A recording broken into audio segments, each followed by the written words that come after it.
Hello, it's me, Darlene Vlog.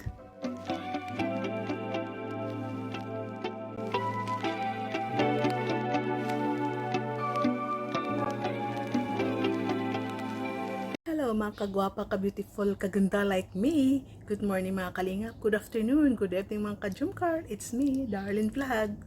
Bago natin simulan natin reaction, siyempre shoutout muna natin si Kuya Bal Santos Matubang, si Ate na Vlog, si Kalinga Prab, ang presidente ng Karipa, si Sir Berador, si Kuya Noli, isa sa Karipa, Kalinga Warriors, si Oriada TV, si Kalinga Chumar at si Carla Topular. Pakisubscribe po sila at huwag nyo kalimutan isali si Darlene Vlog. Thank you po!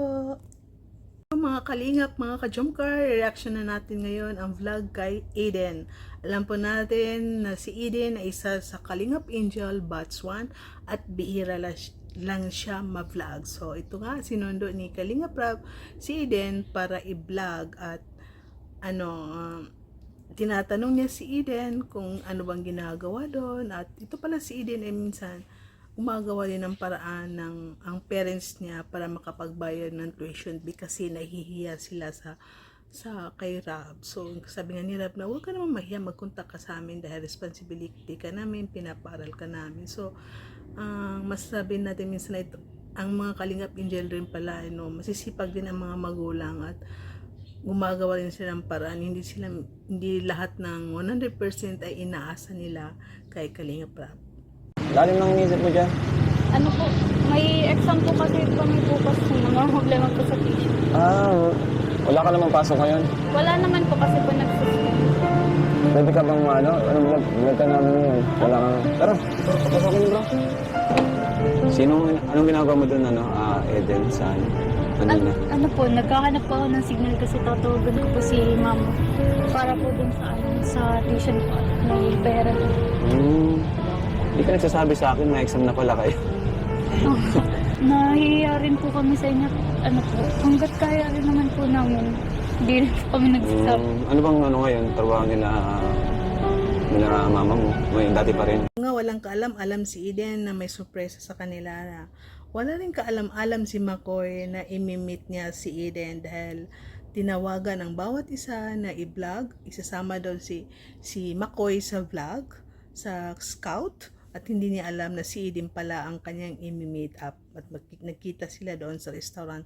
At na-surprise ang dalawa. Nasabi ni McCoy ay nagumanda lalo si Eden.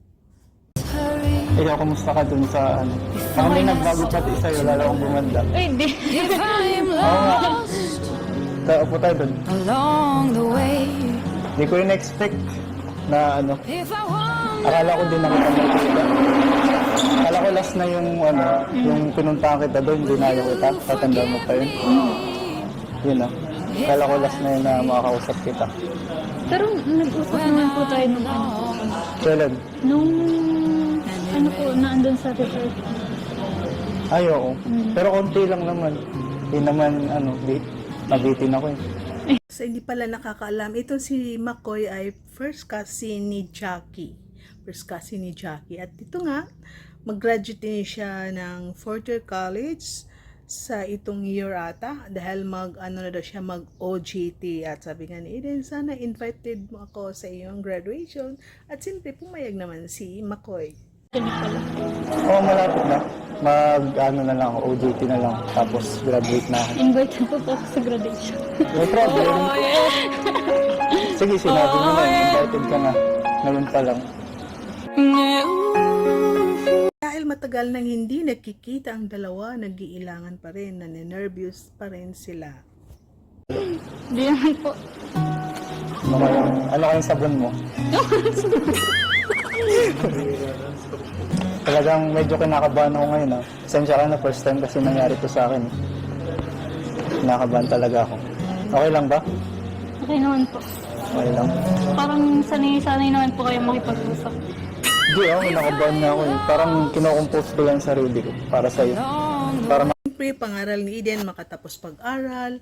At pag nakatapos siya ng pag-aral, at siyempre, may pakita niya sa Team Kalingap ang kanyang na-achieve.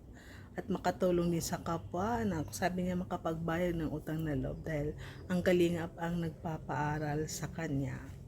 Same din kay McCoy na sabi niya, pag makatapos siya ng pag-aaral, siyempre para sa magulang niya at para sa future niya pagdating kung sino man yun, babae o na makasama niya in the future. Ginalingan mo. Panigurado naman magpe-pay off naman yung efforts mo dyan. Ginagawa ko rin po kasi kalakuyarap po sa pag-aaral po sa akin. Sa sa sponsor. Para po makabawi po sa kanila. O, tama naman yun. Parang yun na lang yung sinusukuin mo kailangan ko Rob.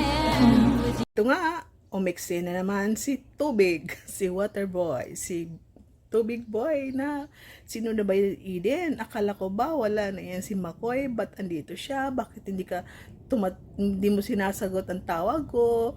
Na sa dami-dami kong tawag sa iyo, kahit si Nanay Flor, tinatanong ko kung nasaan ka. Nagulat na lang si Eden kung sino yung Nanay Flor. Alam po natin na si Nanay Flor ay na prank din nila McCoy at nila ni Aya na nagdrama siya doon na hinahanap-hanap niya si Eden. Dahil ito si Waterboy, si DJ France ay magaling umakting, so halos lahat-lahat ang dami na nilang na-prank sa kanyang artillery na to si Eden. Na minsan si Eden natatawa na lang, sumasabay ng context. Dahil alam po natin na ito ay vlog lang, pampatawa lang, dahil alam natin na si DJ Frank ay may asawa na. Malay niyo po, magpunta na lang sa papa niyo. Siguro, gagawa naman yun ng paraan. Eden! Kuya Franz, nice to meet you po. Eden? Ba't nandito si Makoy? Ano ba? Di ko naman po inaasahan. Kala ko ba? Wala na ito. Kala ko ba? Okay na tayo, kala ko. Alam, hindi na siya babalik eh. Bakit nandito siya ngayon? Magkaibigan po kami ni Kuya Makoy. Eh, pala hindi ka nagsasagot sa mga tawag ko, sa mga text ko. Ito si Eden ay nakapasok siya sa top 10 ng subject ata sa kanilang school. So, hindi worthy talaga yung pagpaaral sa kanya dahil nagsusumikap siya makatapos pag-aral, pinapaganda niya ang kanyang grado. Kaya proud na proud si Kalinga Prab kay Eden dahil nga ito si Eden ay talagang nagsusumikap, pinapakita niya kay Kalinga Prab na ang pagsusupport sa kanya ay hindi mabahala at ito, worthy talaga tulungan si Eden. So, sa mga viewers dyan, kung gusto pa niyo tumulong kay Eden, isend lang ninyo kay Kalinga Prab ang inyong sponsor kay Eden para makatapos siya ng kanyang pag-aaral. Saka, ang Facebook ni Kalinga Prab ay 3 million po. So, huwag kayong mag-message dyan sa mga 100 lang or hindi umaabot ng 3 million po. So, yun nga po, supportahan po natin si Kalinga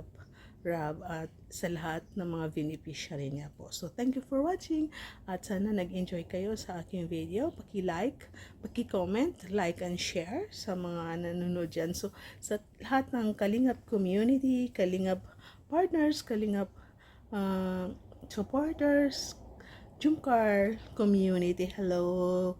Mega love shoutout sa inyo lahat. Jumcar fans for life, solid Jumcar supporters, marathoners. I love you all. Kumusta na kayo dyan? Bagong guli-guli tayo, di ba? May lagnat tayo sa ilang araw. So, naligo na naman tayo ulit. Sana hindi na bumalik ang ating lagnat. So, thank you for watching. Keep watching and sana, yun keep watching and keep smiling. And see you in my next vlog. Bye!